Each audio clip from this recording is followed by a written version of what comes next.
नमस्कार दोस्तों। दोस्तों, कॉमर्स अवेयरनेस के इस प्रोग्राम में आपका वापस स्वागत है। और दोस्तों, आज हमारे साथ एक्सपर्ट के रूप में नीरू सेठी मैडम जुड़ी हुई है। और नीरू सेठी मैडम का परिचय देते हुए बच्चों मैं आपको बताना चाहूंगा कि मैडम इस समय जीडी गोयनका पब्लिक स्कूल में हेड ऑफ डिपार्टमेंट है कॉमर्स के। और मैडम पिछले 30 वर्षों से बिजनेस स्टडीज पढ़ा रही है और बिजनेस स्टडीज की बहुत ही एक रेपुटेड ऑथर भी है। और मैं इनके एक्सपीरियंस के बारे में बच्चों बताना चाहूंगा कि इन्होंने पहले भी कॉमर्स अवेयरनेस का एक प्रोग्राम दिया था और उसमें बच्चों को बहुत सारे अच्छे टिप्स दिए थे और उस टिप्स का बच्चों को बेहद बेनिफिट भी मिला था। और बच्चों, आज हमें फिर उम्मीद है मैडम से कि मैडम जो आपको जो आज टिप्स देगी उसका बेनिफिट निश्चित तौर से आपको बिजनेस स्टडीज में जो मार्च में जो एग्जामिनेशन आ रही बिजनेस स्टडीज की, इसमें बच्चों को जरूर से मिलने वाला है। तो मैडम, मैं सभी बच्चों की तरफ से आपका बहुत बहुत स्वागत करता हूँ इस प्रोग्राम में। Thank you so much Anil sir, thank you.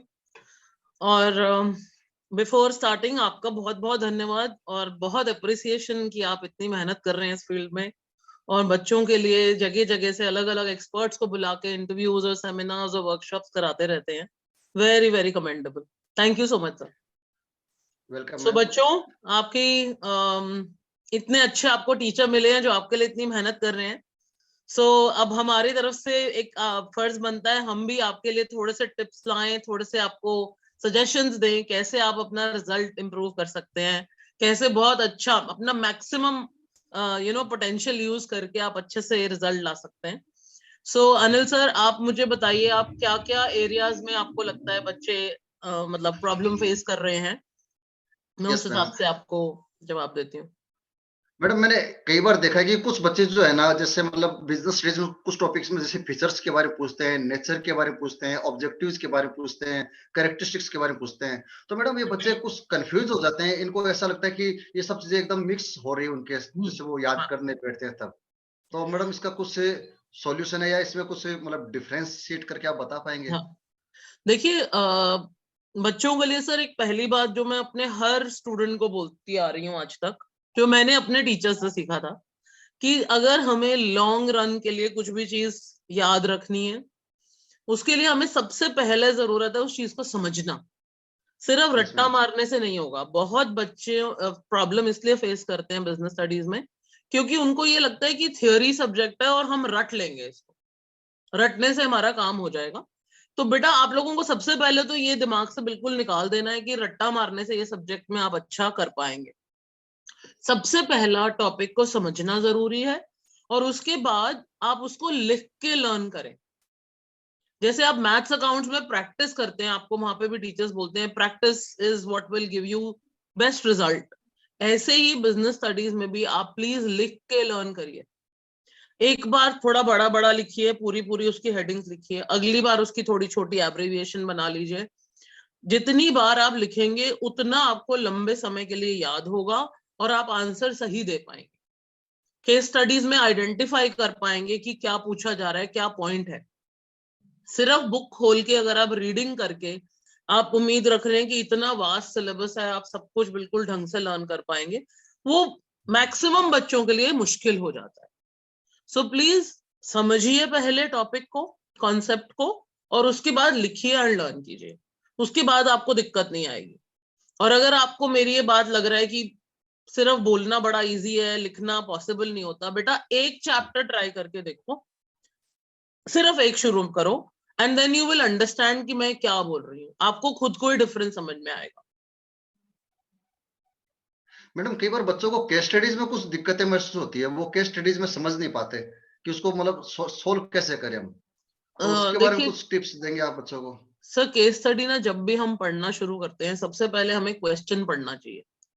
अमूमन क्या होता है ना, हम पेपर पढ़ रहे होते हैं तो हम ऊपर से ही पढ़ते आते हैं। जब हम केस स्टडी क्वेश्चन पे पहुंचते हैं तो अपने बच्चों को यही समझाइए कि पहले क्वेश्चन पढ़ो, फिर केस स्टडी की रीडिंग करो, ताकि केस स्टडी रीड करते हुए मुझे पता हो कि मैं क्या ढूंढ रहा हूँ उसमें।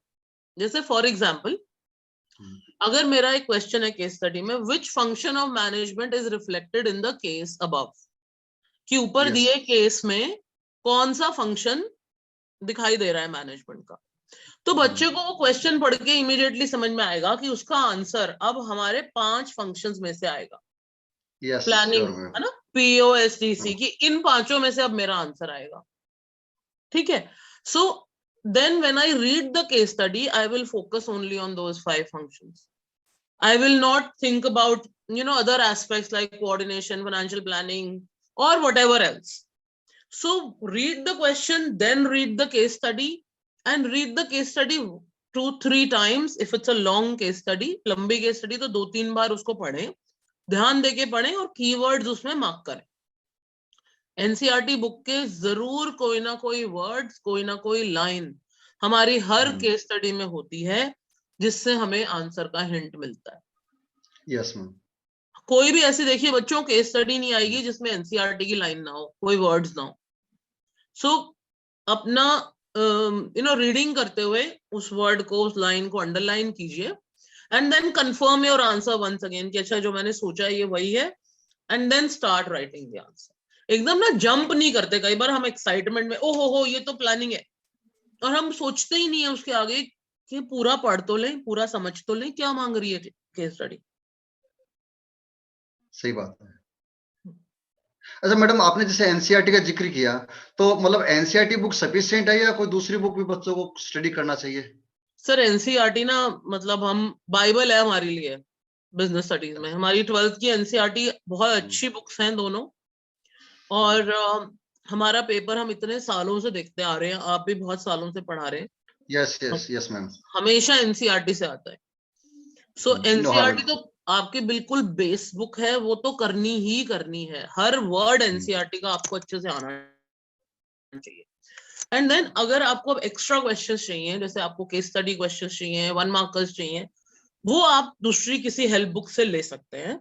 बट जहां तक समझने की बात रही या लर्न करने की बात रही, उसके लिए स्टिक टू एनसीईआरटी. अच्छा मैडम, अभी जो पेपर आएगा बोर्ड में 2 मार्च में, तो उसमें बच्चे जो 2 मार्क्स के जो क्वेश्चन आते हैं, 3 मार्क्स के क्वेश्चन आते हैं, 6 मार्क के जो क्वेश्चंस आते हैं, तो मैडम उसमें बच्चों को कितना लिखना चाहिए ताकि उनको मतलब अच्छे मार्क्स मिल जाए? सो देखिए, जैसे हमारे जो शॉर्ट आंसर क्वेश्चंस हैं 1 मार्कर्स, उसमें तो जनरली हम देख ही रहे हैं एमसीक्यूज हैं या फिल इन द ब्लैंक्स हैं, एमसीक्यू से। उसमें यस प्रॉब्लम यस। नहीं. ज्यादातर बच्चों को दिक्कत आती है 5-6 मार्कर्स में. अच्छा। उसमें देखिए हमेशा अगर बड़ा आंसर लिख रहे हैं, एक पहली लाइन आप लिखिए इंट्रोडक्शन की. जैसे सपोज एक क्वेश्चन पूछ रहा है आपसे, explain the concept of formal organisation, right. तो पहले 2 लाइंस आप लिखिए फॉर्मल ऑर्गेनाइजेशन क्या होता है, और उसके अगर उसने फीचर्स मांगे हैं या मेरिट्स मांगे हैं जो भी है, उसके बाद आप पॉइंट्स में लिखिए वो आंसर. पॉइंट की हेडिंग दीजिए और उसको 2 या 3 लाइंस में एक्सप्लेन करिए. फिर एक लाइन ब्लैंक छोड़िए, फिर अगला पॉइंट लिखिए, हेडिंग दीजिए, एक्सप्लेन करिए.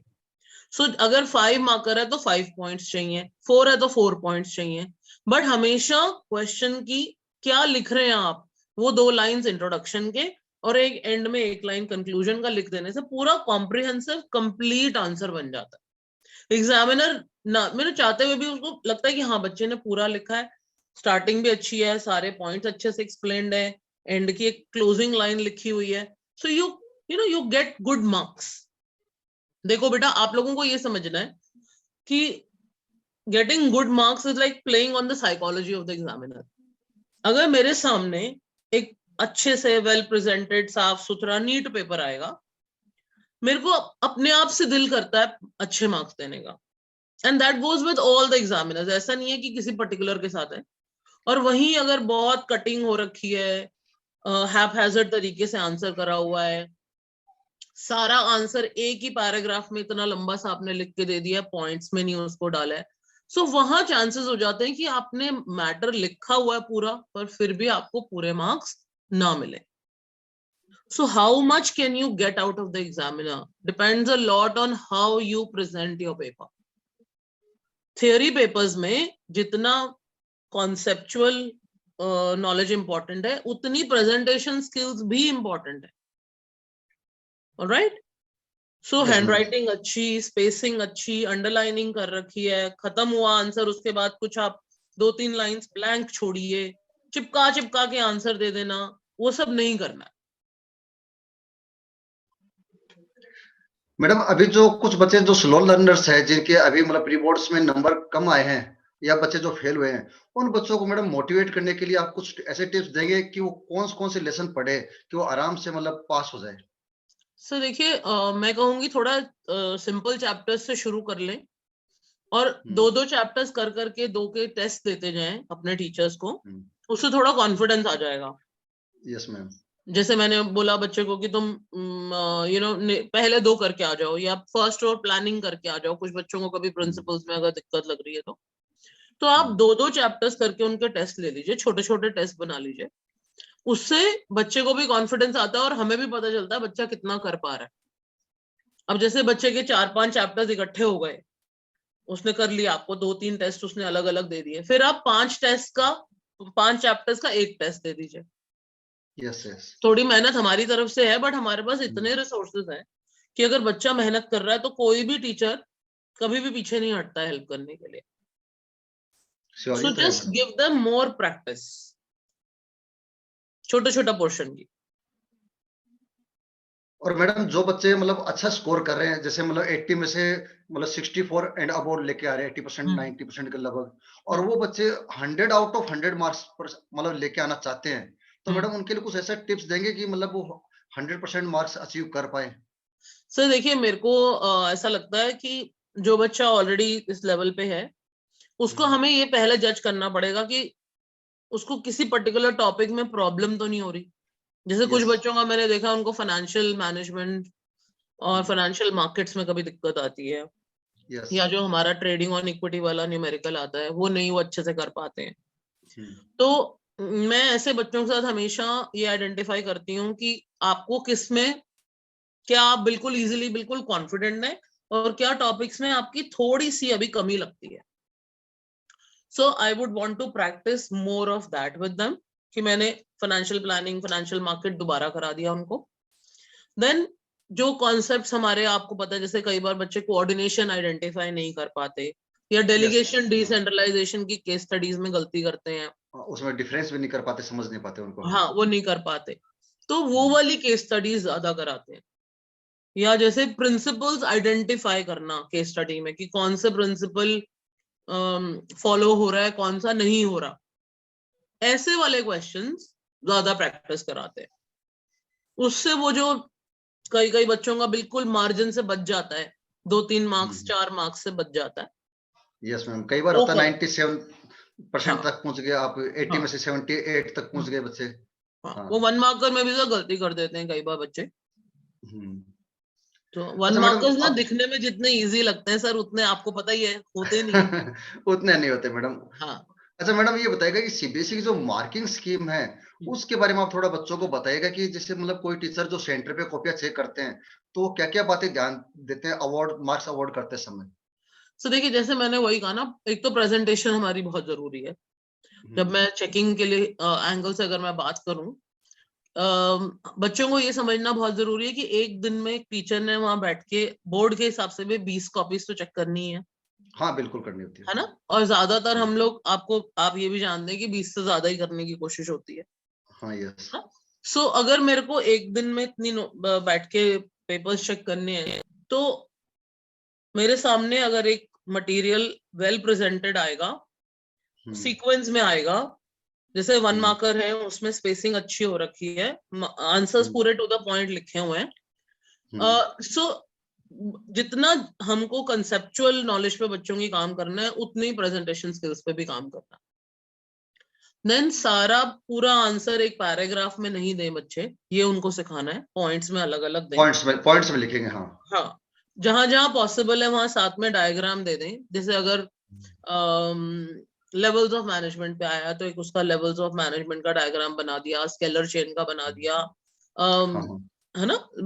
आपका मतलब जहां भी पॉसिबल है, छोटे छोटे लाइन डायग्राम अगर हमारे बच्चे बीच बीच में देने की आदत में आ जाए, तो उससे पेपर की लुक बहुत अच्छी हो जाती है एंड टीचर को देख के भी समझ में आ जाता है कि इस बच्चे को आता है ये तो है। उसको फंक्शनल रिलेशनल मतलब स्ट्रक्चर। डायग्राम्स तो अपने आप में पूरा मतलब सॉल्यूशन को बता देता है कि क्या हाँ, सॉल्यूशन बच्चा वो निकालना चाह एनहांस रहा हो है। जाता है ना पेपर का। हाँ, हाँ। सो वो क्वालिटी हमें बच्चों को सिखानी पड़ेगी कि कैसे इम्प्रूव करें अपने पेपर की। मैडम, अभी जो बच्चे तैयारी कर रहे हैं बोर्ड एग्जाम के लिए, कई बार बच्चों को कुछ पॉइंट्स क्या मैडम वो भूल जाते हैं बच्चे, उनकी कई बार कंप्लेंट्स आती है कि हम याद तो करते हैं लेकिन वो पॉइंट्स हमको एग्जाम टाइम में याद नहीं रहते। सर तो इसका मैडम इसके लिए सोल्यूशन तो मैंने कुछ, अपने पहले सेंटेंस में ही दे दिया था, राइट एंड हाँ लर्न। हाँ यस, उसके सिवाय सर नहीं, इतना तो याद रखना ह्यूमनली पॉसिबल नहीं होता है। हाँ वो तो है मैडम। लिखेंगे तभी लॉन्ग टर्म के लिए याद रहेगा। और सर ये तो अब तो बिल्कुल एंड में हो गया ये बैच, मतलब मेरा ये मैसेज आगे आने वाले बैचेस के लिए भी है, हम सब की क्लासेस के लिए। शुरू से 11 से ही बच्चों को लिख के लर्न करने की आदत अगर हम डाल दें, ये हम टीचर्स की रिस्पॉन्सिबिलिटी है कि अगर हम शुरू से ये आदत डाल दें तो एंड में बच्चे हमारे प्रॉब्लम फेस नहीं करेंगे। मैडम अभी जो बच्चे तैयारी कर रहे हैं और कई तरह के सीबीएसई ने सैंपल पेपर्स भी लॉन्च किए हैं और कई प्राइवेट जो पब्लिशर्स है उन्होंने भी सैंपल पेपर्स लॉन्च किए हैं, तो मैडम क्या वाकई में सैंपल पेपर्स को स्टडी करने से, उनको लिखने से कुछ फर्क पड़ता है बच्चों में? सर बहुत हेल्प करते हैं सैंपल पेपर्स, या किसी अच्छे स्कूल के आप पेपर्स लेके अगर करें। हाँ बस मेरा बच्चों को ये एक टिप होता है कि आप मॉर्निंग में 10 to 1 जो आपका बोर्ड एग्जाम का टाइम है, यस, आप उस टाइम पे पूरा घड़ी लगाइए, बैठिए, लिखना शुरू करिए, बीच में कोई ब्रेक नहीं लेंगे आप, उठ के कोई फोन कॉल्स नहीं, खाना पीना नहीं, एक चेयर पे एक जगह 3.5 घंटे बैठने की अपने माइंड को, अपनी बॉडी को प्रैक्टिस दीजिए, and then see your performance. कई बार बच्चे क्या करते हैं ना, एक पेपर लिखना शुरू करा, आधे घंटा लिखा, थक गए, उठ के ब्रेक ली, फिर बाकी करा, फिर ब्रेक ली। देखिए बोर्ड एग्जाम सिचुएशन में तो ये नहीं होगा ना। Yes, So we have to tune our body and mind to perform in the exam situation. वो अभी क्रिएट करिए और आप सैंपल पेपर एक करा, अपने टीचर से चेक कराइए, उसमें गलतियां देखिए, उसमें अपनी कमियां देखिए। Second will be better than first, third will be better than, so that you will see the improvement on your own. और 5 to 7 पेपर्स अगर आप हर सब्जेक्ट के कर लेते हैं तो उससे काफी फर्क पड़ता है रिजल्ट। और मतलब सर ये वो मार्क्स जो आप इम्प्रूव 100, 100% होंगे। हाँ हाँ जो आप 100 वाले बच्चे का भी बोल रहे थे ना सर, उनके लिए भी एक्सरसाइज बहुत जरूरी है। जितना पेपर करेंगे ना उतना उनको अपनी कमी दिखेगी कि मैंने इस बार यहाँ क्या छोड़ दिया, इस बार वहां क्या छोड़ दिया। मैडम इस साल जो बच्चे 12th बोर्ड का एग्जाम दे रहे हैं, तो बिजनेस स्टडीज में आप उन बच्चों को मोटिवेट करने के लिए कुछ टिप्स देना चाहेंगे, कोई मैसेज जिससे बच्चे मोटिवेट हो और इस बार बहुत अच्छा स्कोर करें हमारे सारे बच्चे? सर देखिए हर बच्चे में एक अपनी पोटेंशियल रहता है, कोई ऐसा बच्चा नहीं है जिसमें कोई कमी हो। नहीं तो वो किसी तो की नहीं मैडम। किसी फील्ड में, किसी की किसी फील्ड में। तो मैं तो बस बच्चों से यही कहना चाहूंगी कि बच्चों अपनी तरफ से बेस्ट करो। देखो ना दूसरे का कोई और जज नहीं कर सकता, बट आप अपने आप को जज कर सकते हो। सो अगर आप कल को खड़े होके अपने माँ बाप को या अपने टीचर्स को ये बोल रहे हो ना मैंने 100% दिया है, तो आपको पता है सच है कि झूठ है। So work for your self, give your 100%। ये छोटे छोटे टिप्स जो मैंने दिए और ये वही चीजें हैं जो आपके टीचर्स भी आपको बोलते आ रहे हैं, इनको यस दिमाग यस, में रखो। ऐसा कुछ भी नहीं है जो आप नहीं कर सकते हो लाइफ में। So give your best and leave the rest to the God. Thank you madam. तो बच्चों थैंक यू अभी सर। आपने नीरू सेठी मैडम को सुना, और बच्चों मैडम ने जैसे आपको बताया कि अगर आप रोजाना लिख करके प्रैक्टिस करते हैं, सीबीएसई सैंपल पेपर को सोल्व करते हैं, अपने टीचर से उसको चेक करवाते हैं, तो न केवल आप बिजनेस स्टडीज में बहुत अच्छे मार्क्स लेकर के आ पाएंगे। जो बच्चे मान लीजिए किन्हीं कारणों से नंबर अच्छे नहीं ला पाए, स्लो लर्नर्स है, वो भी बच्चों अभी काफी हद तक इंप्रूव कर सकते हैं, काफी कुछ इंप्रूवमेंट ला सकते हैं। और जो बच्चे अभी 80% 90% के नजदीक नंबर लेके आ रहे हैं प्री बोर्ड में, वो 100% तक आराम से पहुंच सकते हैं। तो मैडम आपका इस प्रोग्राम से जुड़ने के लिए बहुत बहुत धन्यवाद, और मुझे पूरी उम्मीद है कि आगे भी आपका ऐसे सहयोग मिलता रहेगा। Thanks. Thank you so much Anil sir यहाँ बुलाने के लिए, and I wish all the very best to all the students. Do well. Thank you. Thank you.